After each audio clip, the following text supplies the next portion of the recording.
I'm Jane. I had just turned 28 when I thought I met the love of my life, Mike, and everything happened so fast. We were married within a year of meeting. Mike is an accountant, tall, with a laugh that could light up any room. I work in digital marketing, love to paint on weekends, and I have always been more of a planner.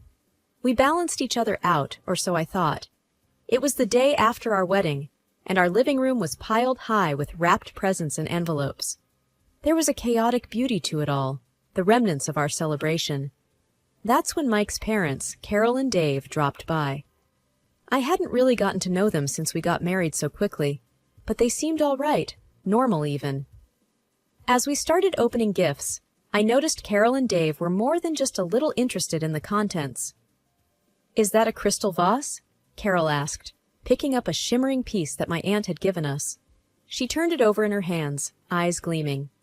"Yeah, it's from my Aunt Linda. Pretty, isn't it?" I said, trying to nudge her attention away from claiming it. Before I knew it, Carol had placed it in a separate pile to the side. "I think we can find a good place for this at our house," she said nonchalantly. Mike didn't seem to notice, busy untangling a set of fancy kitchen gadgets from his cousin. I shot him a look, hoping he'd say something. "Mom, that's our wedding gift," Mike finally said with an easy smile, as if it was all a big joke. "Oh, come on. It'll just collect dust here. We'll use it," Dave chimed in, wrapping an arm around Carol. "Besides, you two are young. You'll get plenty more gifts over the years." I tried to laugh it off with them, but it felt off. "Actually, I was thinking it would look great in our foyer," I said, attempting to claim it back without causing a scene. Carol looked at me, her expression a mix of surprise and annoyance. "Jane, you need to learn to share.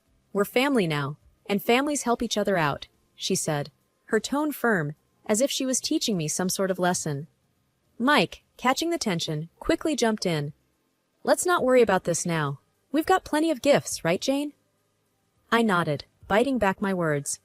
But as they continued to sift through the gifts, setting aside a few choice items for themselves, that uncomfortable feeling settled deep in my stomach. It was like watching strangers claim parts of my life as their own. And Mike, well, he just let them. Our first year of marriage flew by, and before I knew it, our anniversary had arrived. I wanted to make it special, a celebration of us. So I booked a table at Chez Louis, a cozy little spot we both loved. I thought it would be romantic to have Mike's parents join us, to show them they're important to us. As we sat down at the restaurant, Carol and Dave were already there, menus in hand. "This place is fancy," Carol said, eyeing the chandeliers. Mike squeezed my hand under the table, a silent "thank you" for organizing it all. The waiter came by and we started to order. I went for the salmon, Mike's favorite, and I noticed Carol's eyes darting down the menu to the most expensive items. "We'll have the lobster and the filet mignon," she declared, pointing at the priciest things without a second glance. Dave nodded in agreement. "And why not throw in a bottle of your best wine?" he added, winking at the waiter. I could feel my smile stiffening. "Quite the celebration, huh?" I tried to keep my voice light. Mike shrugged. "It's a special night," he said. "Let's not think about the cost tonight." The conversation was light for the most part, but I couldn't help but notice how Carol and Dave savored the food like it was their last meal, almost oblivious to the price tag I knew would come at the end. As we ate, I couldn't shake the feeling of being taken advantage of.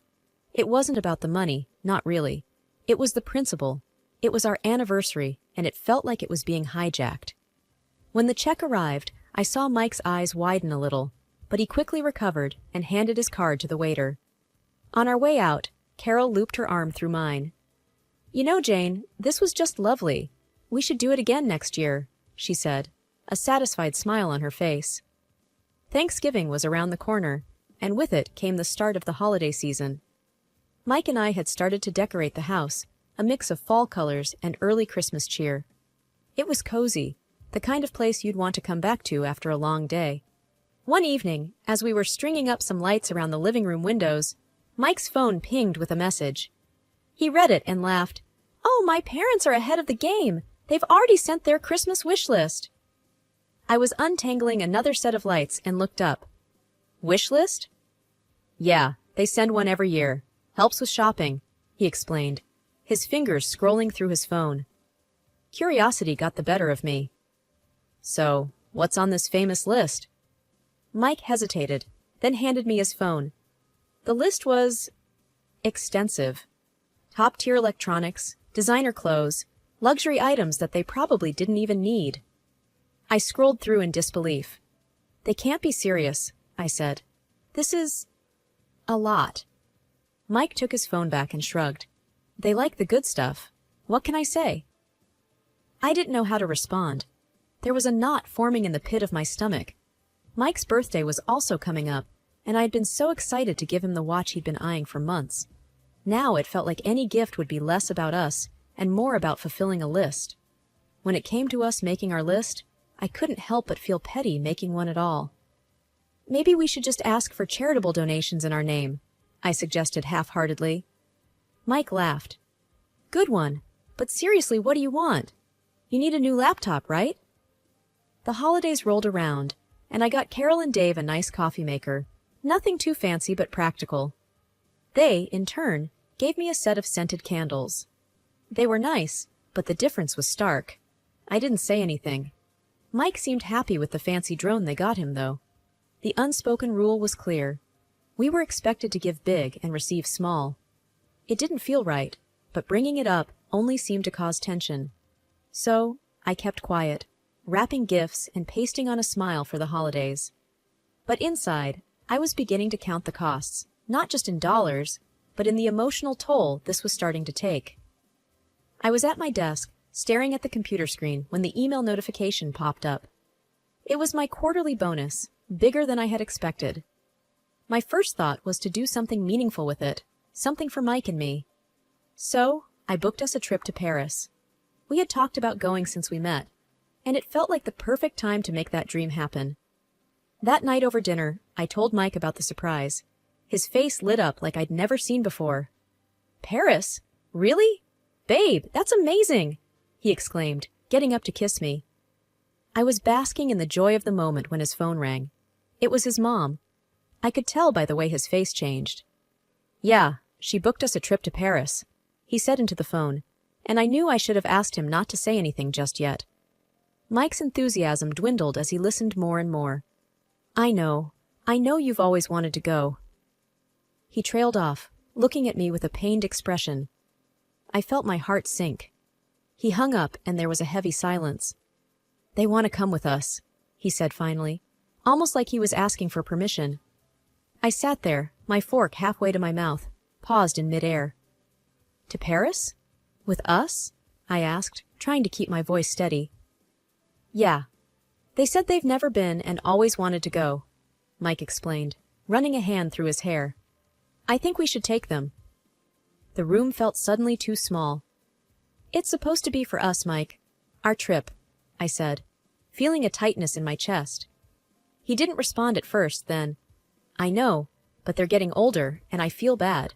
They've done so much for me. I thought about all the one-sided gift exchanges, the anniversary dinner, and every other little thing that had piled up over the past year.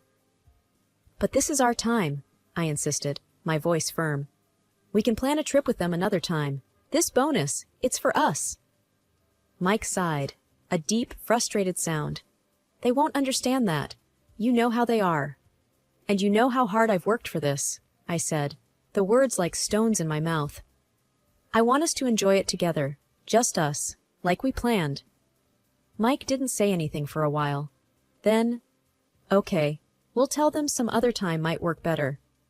But when the time came to tell them, Mike's words faltered. Look, maybe we can all go together next year, he offered, but Carol was having none of it. Why next year? We can afford it now, she retorted over the speakerphone, her voice laced with disappointment. I couldn't take it anymore. Because this trip is for us, Carol, Mike and I. We need this time together, I said, unable to hide my frustration. There was a pause. Then Carol said, Well, that's very selfish of you, Jane.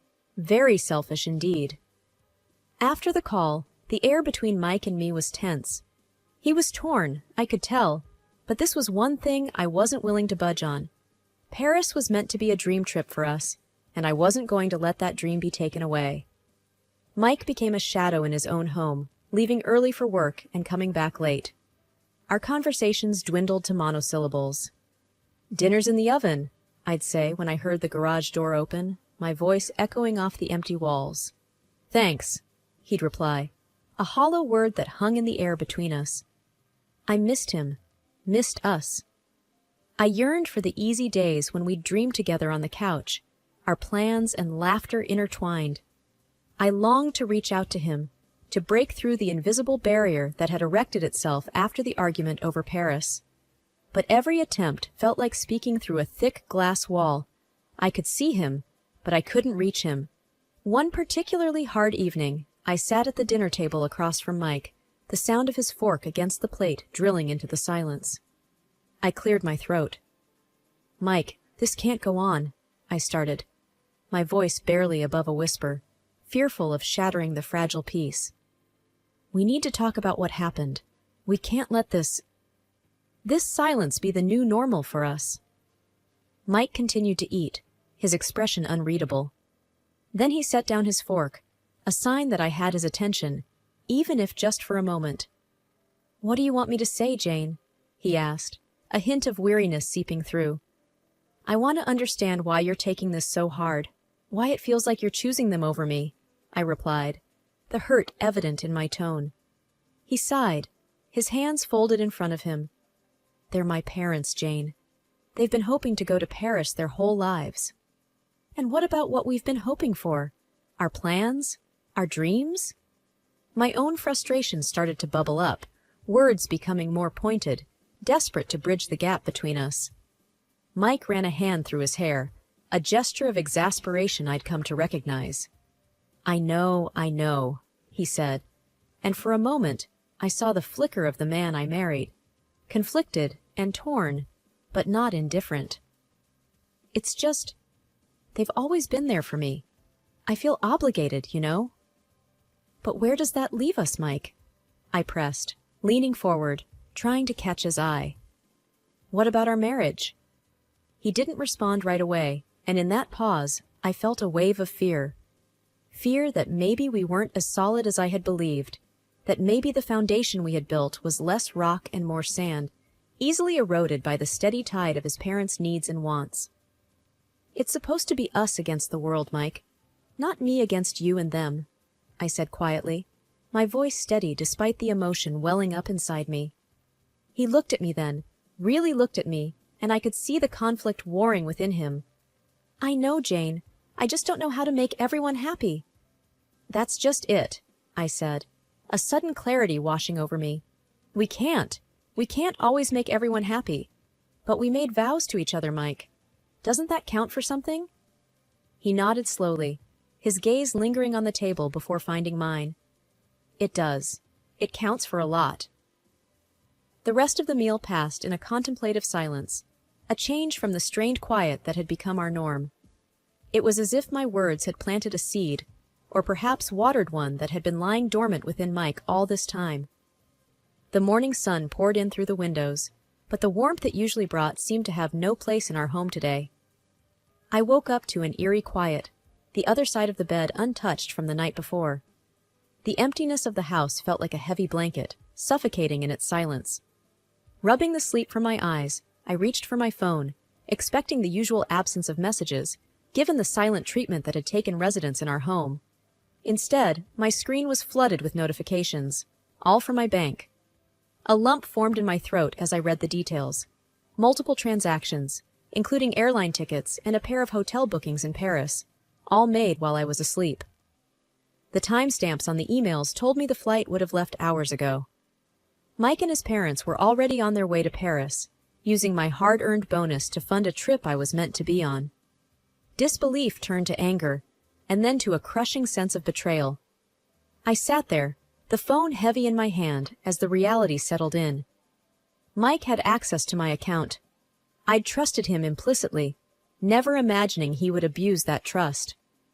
Yet, here it was in stark black and white, a digital paper trail of deceit.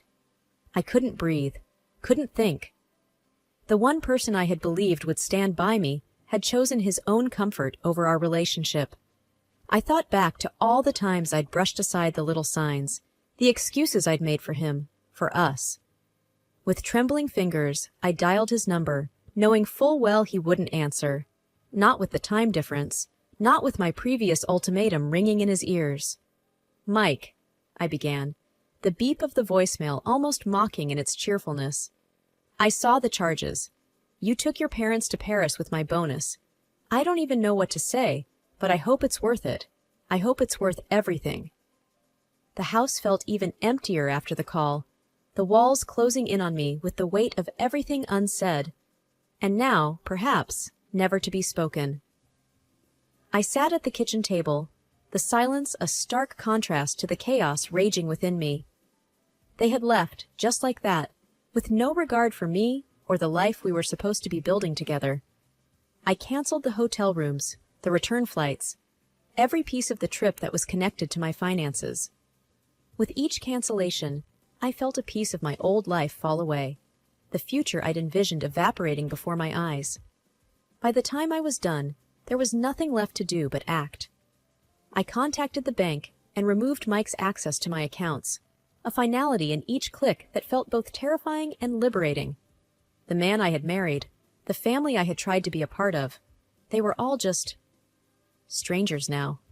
Strangers who had used me, who had seen my generosity as something to exploit rather than cherish.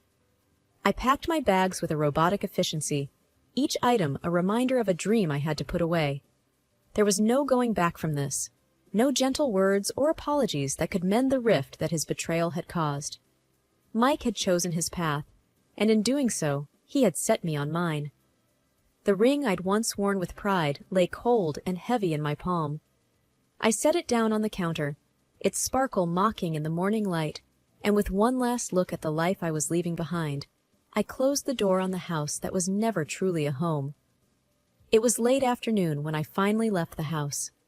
My car was packed with clothes and essentials, a stark reminder of the sudden turn my life had taken. As I drove, the messages began to flood in. One from Mike, several from his mother. I pulled over to read them, knowing they'd only fuel the fire of my resolve. Mike's message read, "Jane, please, we need to talk about this. Can't we just discuss it?"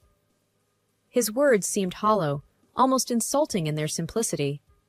I started to type a response, then stopped. No words would bridge the chasm between us. His mother's messages were a mix of confusion and anger. "What's going on? Why have you canceled our rooms? Call me." I imagined her sitting in a cafe in Paris, expecting luxury and finding complication. I turned the phone off. They were in the middle of a trip funded by deceit. They could figure it out. My first stop was the bank. I needed to ensure my finances were completely secure. The bank manager, a middle-aged woman with a gentle face, greeted me. "I need to make sure all my accounts are locked down. My husband, he won't have access anymore," I explained, my voice steady despite the emotion I felt. "Of course," she nodded, offering a sympathetic smile. "Let's make sure you're protected." By the time I left the bank, my accounts were secure, and a new sense of determination settled within me. I drove to my sister's house, the only place I felt I could go. She opened the door before I could even knock. "Jane, I've been so worried," she said, pulling me into a hug.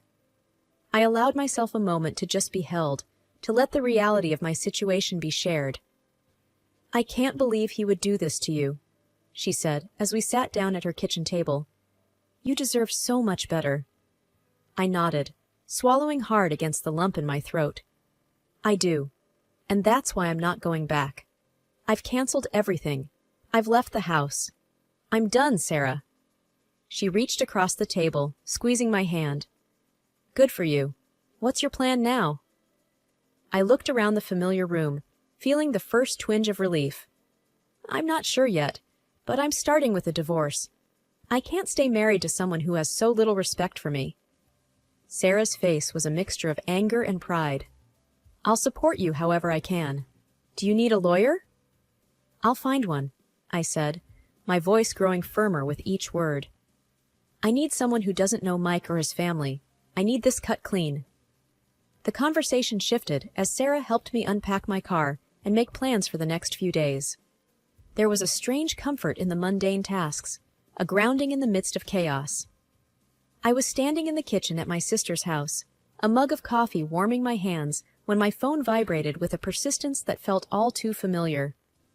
It was Mike, again. "Jane, we need to talk. I'm sorry, I miss you, and I think we can work things out." His text read, a mixture of apology and plea. I sighed, the same rehearsed, "I'm sorry," becoming a threadbare blanket that no longer provided comfort or warmth. "Not this time, Mike," I muttered under my breath, typing a response that left no room for ambiguity. "There's nothing left to discuss. Please respect my decision." I could almost hear the desperation in the silence that followed, but it wasn't enough to make me reconsider. Not anymore. My resolve was tested further when, a few days later, Mike's parents made a dramatic appearance at my sister's doorstep. Their faces were twisted in anger as they barged past Sarah, who stood wide-eyed at the door. "You've got some nerve, Jane," his mother exclaimed, her voice shrill. "You ruined our family vacation. You're just a greedy, selfish woman." Sarah stepped between us, her stance protective. "That's enough! You're not going to come into my house and insult my sister." The argument escalated until the neighbors peeked out of their windows, and I was sure someone would call the police. It ended with Sarah threatening to do just that if they didn't leave. Their departure left a sour air that lingered long after they were gone. But amidst the chaos, a realization settled within me. I was truly done. The divorce process was a cold, legal ballet, and I danced my part, signing papers and nodding through explanations of settlements and divisions. But with each stroke of the pen, I felt a chain breaking, a tether loosening. And then it was over. I stood outside the courthouse, a free woman. The air was crisp, a gentle wind playing with the loose strands of my hair. Sarah hugged me tight, her support unwavering. "You did it, Jane," she whispered, pride evident in her voice. I had done it. I had stood up to the selfishness that tried to claim me, stood firm against the manipulation that sought to keep me bound. I turned away from the courthouse, away from a past that no longer held me. The messages from Mike continued for a while, a mix of apologies, bargaining, and eventually anger. But they went unread, floating in the digital void as I moved forward with my life. The apartment I rented was small, but bathed in sunlight. I filled it with plants, books, and new memories. I went back to school, enrolling in classes that fueled a passion for learning that I'd neglected. And one quiet evening, as I sat on my little balcony, a cup of tea in hand, I deleted Mike's number from my phone. I was free. Free to heal, free to grow, and most importantly, free to be unapologetically me.